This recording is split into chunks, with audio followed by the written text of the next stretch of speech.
युरोपको पोल्यान्डतिर लगाएँ त्यहाँ पनि भएन तब केही नभएर I tried going to Poland for work but could not. I even tried to go to Malaysia because I had no option. रसियामा मैले I ट्राई waited गर्नु for up to 9 months for Malaysian visa, सक्छ which I did not ठाउँमा get. पनि जानिएकै हो That left me with the only alternative, which was Russia, because I knew how to handle guns anyway, so I thought at least going to Russia would be better than doing nothing. Their salary also seemed average.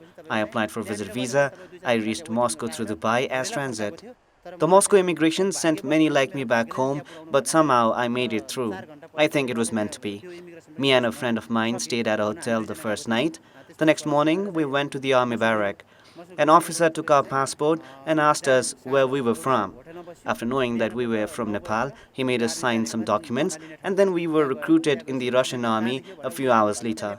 A bus then took us to a place called Yemen Guard. भर्ती हुनको लागि चाहिँ के अरे अब पढाइको कुनै पनि मापदण्ड छैन normally There are no academic qualifications as such required to be recruited in the army. A school level education is enough.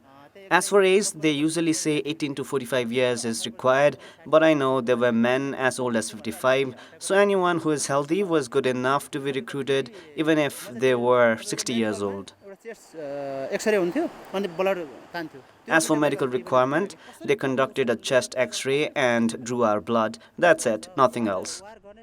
When we were in the battlefield, we would fight for all day, and then when it got dark, we got lost. We do not know how to return or where to return. Many will have already died by the time we think of returning.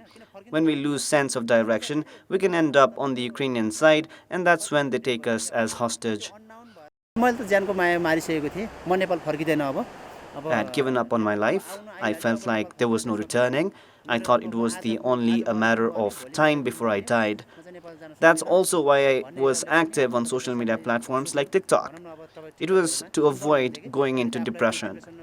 The war was so terrifying that I have no words to explain how it felt. No words would justify the emotion. Imagine being thrown hundreds of stones at you, drones are dropping bombs on you. When we fought, it wouldn't take even an hour for a green forest to completely turn black. It is not a joke. They have bombs and tankers that can completely destroy infrastructures. Imagine what happens to people. अहिलेसम्म 6-7 जनाको death भयो नि उहाँहरुको Over half a dozen Nepalese have died in the war. I'm sure you have not even seen their bodies, but there are so many other deaths that we do not know of. We have no record of who is dead or where.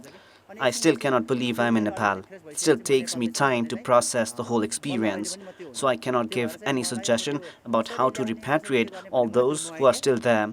I can only share the experience of how I returned. There are a few agencies in Ukraine like Indian Agency.